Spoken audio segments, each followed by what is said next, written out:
As a little girl growing up in New Jersey, I can remember how exciting it was to go to school on voting day. I was taught that in America it was an honor and a duty to vote. And I'm thankful to our teachers who allowed us to be a part of that process. It was always fun to go to our classrooms, into the place where we could make believe that we were adults and vote for presidents. We thought we were something at that time. I found out that in New Jersey, they have one of the highest voter turnout rates in the country. And I'd like to see Harrisburg give them a run for their money. I think we can do that. I'm excited about knowing we have a choice to make a difference in our future. I hope we all can take this process just a little bit more serious today. It is not about what party someone is in. It's not even about all these things that they say about someone. It's about what are they doing right? Where is their heart at? Are they looking us in the eye and are they doing what they say they're going to do? I'd like to tell you a little bit about my story about becoming a police officer. I became a police officer because I wanted to be a role model. I wanted, sincerely, for little girls to look at me and say, "Look, a lady police officer," because that's what I did when I was a little girl to my mom, I remember. And I've always asked, how can I be something if I never see anybody that looks like me doing it? So I set out to do it myself. Now people always say, "Jennie, you wear your heart on your sleeve." But I'm okay with that. Someone has to be passionate for our next generation. So after applying for a police officer, I took the written test and passed that, and I was invited to the physical agility test.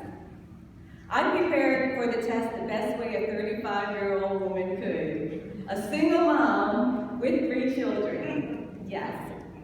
I was highly motivated though. Raising 3 children on your own is tough enough. Raising 3 children that were now looking at me with that same curiosity that I had when I was a little girl. So that was even tougher. I had to pass this test. On the day of the fitness test, I can remember sitting there for hours, knots in my stomach. I was nervous. And all I could do was keep saying, "I can do all things through Christ who strengthens me." So here, we start to take this obstacle course. And you had to sit in a police car, you had to put your seatbelt on, but they gave you this huge duty belt that was probably some man's duty belt because it didn't fit. And so we had to get out this car, run towards this 5'6" wall. It was bare, we had to get over it somehow. We had to run 300 yards, it was like a football field.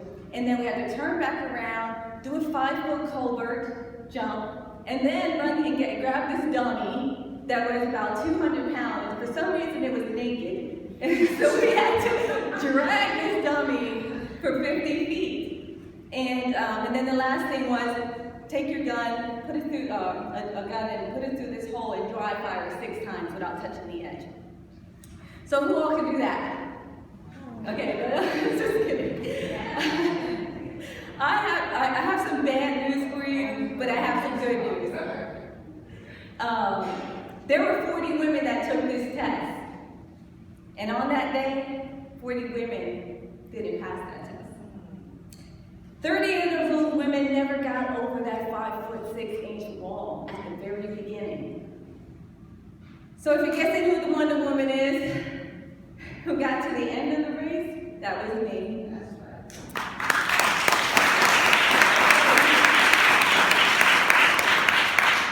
I pushed through the whole entire obstacle course, but when it came to the last thing where you had to put the gun through the hole, the silly gun decided to get stuck right there. It was like,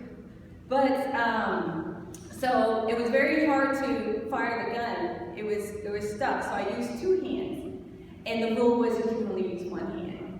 So they disqualified me. Well, those of you that know me, no. That wasn't, I couldn't let it be over. So the good news is that I went and I looked up case law. And I found out that this test was not a test that you So I appealed and I won. I was the first woman hired in 8 years in the city of Harrisburg.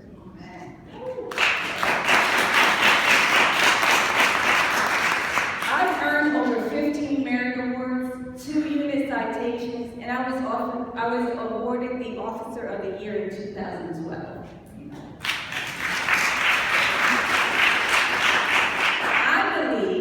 That I've paved the way for at least 5 or 6 women that are now employed by the city of Harrisburg. Because they never used that test again. They never disqualified us again. I can tell you that many stories came after, but we'll do that at another event. Right now, I'm humbly asking you to help me out and vote. We need more women in leadership positions. My story is proof that we are ready to take those roles as leaders. So please vote. There are women out there that are still fighting for equality. They're still fighting. And we need your help. We need more that will pave the way for our daughters and make it easier for them to walk on. So I'm going to leave you with this quote because it's not easy being a trailblazer, trust me.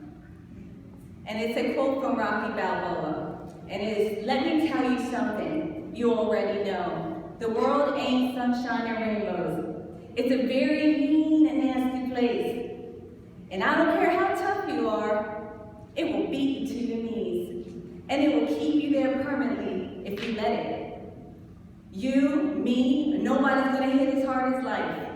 But it ain't about how hard you hit. It's about how hard you can get hit and keep moving forward. How much can you take and keep moving forward? That's how winning is done. So I'm asking you to help Harrisburg win, help United States win. We need you to vote. We need you to vote for on the local level, and we need you to vote on the national level. So thank you very much.